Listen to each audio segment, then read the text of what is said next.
Salut à tous! Alors aujourd'hui on se retrouve dans cette nouvelle vidéo pour parler un petit peu de comment on fait pour vivre en fin de compte sans eau courante, car quand on a l'habitude d'avoir l'eau courante, on n'a pas vraiment conscience de ce que ça implique de vivre sans eau courante. Et je dois bien avouer, moi quand je suis arrivée sur mon terrain, c'était la première fois que j'allais vivre sans eau courante. Et donc du coup, il y a quand même des petites choses à mettre en place au début pour s'organiser, parce que bien évidemment quand l'eau n'arrive pas tout de suite au robinet, c'est quand même une autre organisation, une autre gestion au quotidien. Et par la même occasion, je voulais vous tourner cette vidéo l'hiver pour vous montrer aussi quand tout gèle, comment je fais pour me débrouiller avec mon eau, car si vous ne le savez pas, chez moi, toutes mes cuves à eau sont hors sol. Elles ne sont pas enterrées, et bien évidemment, comme je vis en altitude, par exemple, là, ça fait plus de 10 jours chez moi qu'il n'a pas dégelé de la journée. Il fait entre -7 et -4 au plus chaud de la journée. Bon, j'ai quand même eu sur ces 10 jours 2 jours où il a fait -2. Ouh, quelle chaleur! Et donc bien évidemment, quand c'est comme ça, autant vous dire que c'est une autre organisation aussi avec l'eau, puisque bien évidemment, même si dans cette cuve-là, j'ai toujours accès à l'eau, parce qu'en fait, au centre, l'eau ne gèle pas. Le souci, c'est que la vanne, elle gèle. Alors je suis désolée si on voit un peu la caméra qui tremble, mais c'est qu'il fait -7 là. Et ça caille un peu, quoi. Donc du coup je crois que je tremble un petit peu, et des fois je vois la caméra, elle bouge un peu, donc vous ne m'en tiendrez pas à rigueur. Mais bon, du coup, ma vanne, elle gèle. Même je la protège quand ça se met à geler 24 heures sur 24, comme ça ça finit par geler totalement. Et donc du coup, pendant ce moment-là, je n'ai pas accès à l'eau, fatalement. Alors d'habitude, même quand j'ai des grosses gelées, il suffit qu'il y ait un petit rayon de soleil et tout qui cogne bien à l'heure qu'il faut, et qui tape en plein sur la cuve, pour que la vanne dégèle et que je puisse avoir accès à l'eau. Sauf que cette année, c'est vraiment le carnage. Il n'y a point de soleil. Vous voyez ce temps-là comme ça? En fait, c'est ce que j'ai depuis 10 jours, quasiment. J'ai eu 2 jours, je crois que j'ai eu quelques petits rayons de soleil, qui a permis quand même de recharger un peu les batteries, parce que sinon c'était vraiment la misère, quoi. Cette année, wouh! Bon, alors venons-en maintenant au fait de comment je m'organise donc avec l'eau. Donc déjà, rien que pour vous montrer, il fait -8. En 7 -8 dans ma cuisine, quoi. Donc voilà. Alors déjà, quand on n'a pas l'eau courante, bien évidemment, il faut des trucs pour trimballer l'eau d'un point A à un point B. Alors moi, personnellement, j'utilise des bacs comme ça, que j'achète sur internet. J'ai trouvé, je crois que c'est sur... Là, je ne sais plus le truc, c'est un français, je sais plus si c'est Discount ou un autre, ou l'autre, je sais plus lequel. J'avais trouvé ça, c'est une entreprise qui fabrique ça, en plus pas très loin de chez moi. Parce que je crois qu'elle est basée vers Saint-Étienne. Et donc, voilà, c'est hyper pratique. Ceux-là, ils sont vachement solides, parce qu'avant, j'en avais acheté comme ça. Je les avais achetés ailleurs. C'était, je crois que ceux-là, je les avais achetés à gamme vert. Donc, en plus, déjà, je les avais payés plus cher que le vert, là. Et en plus de ça, vous voyez, là, elles finissent par se casser, parce que c'est des poignées qui sont rajoutées. Alors que celui-là, c'est pas rajouté, vous voyez, on voit pas de trucs collés et tout, c'est vraiment tout moulé ensemble, et ces bacs sont, du coup, tiennent mieux dans la durée en fin de compte que ceux-là où c'est collé, que ça là où c'est collé dessus, et où ça finit par péter. Donc c'est des bacs qui font 25 litres à peu près. Bien évidemment, on ne peut pas les remplir jusqu'en haut, parce que sinon après ça fait lourd, et puis pour verser l'eau c'est un peu la galère. Mais du coup ça permet de trimballer 20 litres par 20 litres, et moi je m'en sers énormément de tout ça. Et c'est donc de là-bas que je recharge ma cuve verte, et que je trimballe mon eau jusqu'à ma cuisine ainsi. Et donc je viens verser ces bacs dans ce bidon là, c'est un bidon de 60 litres. Qui me permet, voilà, quand je fais des choses, de ne pas avoir à chaque fois à aller courir bah, vers la réserve d'eau pour prendre de l'eau et revenir jusqu'à la cuisine, etc. Ça peut prendre pas mal de temps et des fois quand on est un peu dans le rush, qu'on a besoin de l'eau tout de suite, etc. Eh bien au moins j'ai de l'eau qui est juste à côté. Et donc bah, bien évidemment j'ai ma petite casserole là, qui me sert voilà, à vider l'eau là et à la trimballer là où j'en ai besoin dans la cuisine. Ensuite, là, c'est mon évier, donc bon, bah, c'est un petit peu le bordel, hein. Moi, je vis dans ma maison, comme vous pouvez voir, il y a de la vaisselle à faire, etc., hein. Bon, c'est la life. Et donc, là, ici, j'ai un bac, une bassine, dans laquelle, bon, là, j'ai oublié d'enlever l'eau hier, donc bon, bah, hein, vu qu'il fait -7, -8, bah, tout a gelé, hein, on peut voir. Mais, voilà, j'ai toujours une bassine, et tous les matins, je mets de l'eau à l'intérieur. Et en fin de compte, c'est hyper important d'avoir toujours de l'eau à disposition comme ça, immédiate, parce que quand vous cuisinez, vous faites des choses, si vous renversez quelque chose, eh bien, vous allez attraper l'éponge, vous allez essuyer. Mais si vous avez besoin de rincer l'éponge pour les essorer, pour réessuyer le truc, eh bien, si vous n'avez pas de bac et que vous n'avez pas l'eau courante, le temps d'aller chercher l'eau, de revenir, etc., le truc, il s'est déjà étalé au possible, quoi.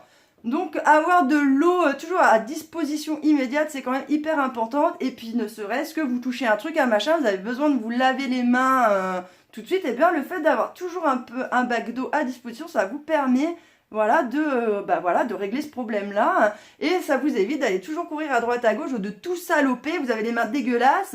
S'il faut que j'aille chercher l'eau dans mon bac bleu avec la casserole et que j'ai les mains dégueulasses et que j'en foute partout, après il faut tout que je nettoie, et bon, bref, autant s'éviter du tracas et d'avoir toujours un peu d'eau à disposition pour se laver les mains ou autre. Et donc bien évidemment l'hiver, je vais rajouter une petite étape en plus, ça va être de faire chauffer l'eau que je vais mettre dans la bassine. Alors je la fais chauffer... pas forcément à la faire bouillir, hein, juste la faire chauffer un petit peu. Déjà, c'est plus agréable de se laver les mains quand l'eau elle est un petit peu chaude, etc. Plutôt que de l'eau qui se trouve entre -1 et 0 degré, voire 1 degré, quoi. Mais aussi, surtout, l'eau va mettre toute la journée, du coup, à geler. Hein. Ce qui fait que toute la journée, l'eau qui sera là-dedans, j'y aurai toujours accès jusqu'à, bon bah voilà, jusqu'au soir ou après, bon bah ça devient un vrai petit, jusqu'à ce qu'après ça devienne un vrai petit glaçon. Mais voilà, au moins ça fait, ça met toute la journée pour regeler derrière et donc toute la journée j'ai accès à cette eau, ce qui n'est quand même pas, voilà, ce qui est quand même pas négligeable. Et donc, comme je vous disais tout à l'heure, bah, bien évidemment, donc l'hiver, j'ai toutes les vannes qui gèlent. Et donc là aussi, c'est une autre organisation, hein, puisque eh bien, je me retrouve donc plusieurs jours sans avoir accès à l'eau. Donc, comme vous venez de voir, déjà, j'ai une réserve de 60 litres qui est là. Si vous voulez, avant, cette réserve de 60 litres me permettait de pouvoir passer entre 10 et 15 jours sans problème, voilà, sans avoir accès à l'eau, donc c'était parfait, parce que généralement chez moi, c'est un peu ça, quoi, ça dure à peu près une quinzaine de jours, et généralement après on repasse un peu dans les positifs, où de nouveau il y a du soleil, etc., qui fait que la vanne dégèle et que j'ai de nouveau accès à l'eau. Le problème, il est cette année, c'est que j'ai rajouté les poules et les oies, et que pour les poules et les oies, quand même, en moyenne, hein, tous les jours, je dois être entre 8 et 10 litres d'eau par jour, hein, que je leur mets. Et du coup, eh bien, ma petite réserve de 60 litres avec ma consommation à moi, plus la cuisine, la vaisselle, les poules et les oies, clairement, je tiens que quelques jours avec 60 litres. Donc cette année, heureusement que bien j'ai d'autres solutions que je n'avais pas les autres années, hein, comme quoi il y a des fois, on se dit, la vie, ça se goupille quand même,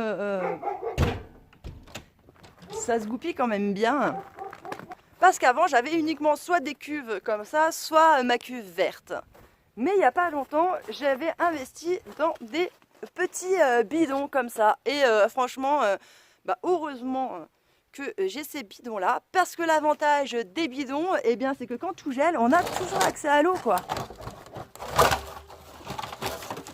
Alors, bien évidemment, ça gèle aussi dedans, hein. On voit d'ailleurs... Là, au début j'avais cassé le premier niveau et j'avais pris toute l'eau là et puis après j'avais cassé l'autre niveau et puis maintenant ça en est là, quoi. On voit bien, ça gèle et tout, mais voilà, je peux casser. Hein. Et vous pouvez regarder, ça gèle vraiment sur plusieurs centimètres. Hein. Mais voilà, grâce à ça, j'en ai 3 de bidons qui font 200 litres, et bien j'ai accès à l'eau et ça me donne quand même une autonomie beaucoup plus importante et bien, que si je me retrouvais qu'avec mon petit bidon de 60 litres et mes cuves où je n'ai pas accès à l'eau. Donc avoir les deux, c'est quand même pas négligeable, surtout quand on a des animaux, parce que franchement, les animaux, ça consomme grave de la flotte, quoi. Un truc de dingue.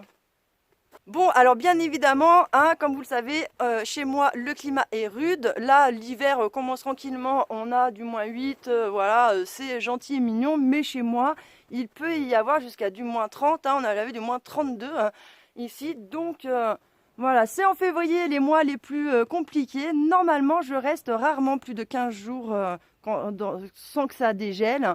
Mais bon, hein, cette année sera peut-être différente des autres. Et donc, bien évidemment, quand je vais de nouveau avoir accès à l'eau, comme je n'ai que 3 bidons de 200 litres, et là, je vous ai dit, ça fait 10 jours que je suis ça fait 10 jours que tout gèle. Et donc, vous pouvez voir que déjà, le bidon de 200 litres est presque vide. Bon, bien évidemment, mon bidon de 60 litres là-bas est plein. Mais bon, pour vous dire que, on va dire, sur 15 jours, eh bien, je vide tout. Alors, du coup, quand je vais avoir la chance, soit que ça dégèle, soit d'un petit rayon de soleil qui va faire que les vannes vont dégeler et que j'aurai de nouveau accès à l'eau, eh bien je vais remplir, re-remplir les bidons que j'aurai vidés. Bon, pour l'instant, comme je vous dis, il n'y en a que un. Mais voilà, j'en ai 3, ça me laisse quand même, on va dire, 1 mois et demi voilà, d'autonomie tranquille. Bon, franchement, ça serait vraiment pas de bol et... quand même que pendant 1 mois et demi, voire plus, je reste dans les gelées et que ça ne dégèle pas du tout pour me retrouver quand même dans la panade.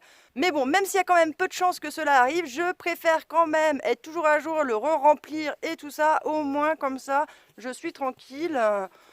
Je suis plus sereine face à ça parce que voilà, se retrouver quand même dans la panade d'eau, c'est quand même pas le top, quoi. Surtout que c'est pas comme si c'était un peu vital, hein. Donc bon... Après, bien évidemment, il est certain que chez moi, j'ai quand même plusieurs possibilités qui s'offrent à moi si je me retrouvais vraiment dans la panade. Bon, déjà, j'ai un puits à quelques kilomètres. Bon, inconvénient des puits qu'il y a quand même vers chez moi, c'est des puits qui arrivent hors sol. Et le souci, c'est que les 20 à 30 premiers centimètres sont généralement gelés. Et aller casser 20 à 30 cm de glace, c'est un peu la misère. Mais bon, voilà, il y a toujours une solution, le cas échéant. J'ai la possibilité aussi, ça m'est déjà arrivé, notamment la première année où je suis arrivée sur mon terrain. Bien évidemment, j'avais que ma petite cuve verte comme ça. J'étais pas encore au top au niveau de la gestion de l'eau quand on vit sans eau courante, etc. Donc, je me suis laissée surprendre un petit peu la première année. Ma vanne à geler, je me suis retrouvée sans accès à l'eau pendant quelques jours et j'avais rien anticipé. Et fort heureusement, il y avait 50 cm de neige. Et donc, du coup, j'ai pris de la neige que j'ai fait fondre et bouillir. Et comme ça, voilà, j'ai été tranquille. Ça m'a sauvé la mise. Donc, comme vous voyez, chez moi, ça fait plus de 10 jours que je suis sous la neige, que rien n'a déneigé, etc. Donc si vraiment je me retrouvais dans la panade, j'ai quand même encore cette solution là de pouvoir avoir de l'eau de cette manière là. Mais si vraiment j'étais dans la panade, ça gèle, il neige pas ni rien, bien évidemment j'ai toujours quand même des voisins sur lesquels je pourrais toujours aller gratter un petit peu d'eau pour pas me retrouver dans la galère.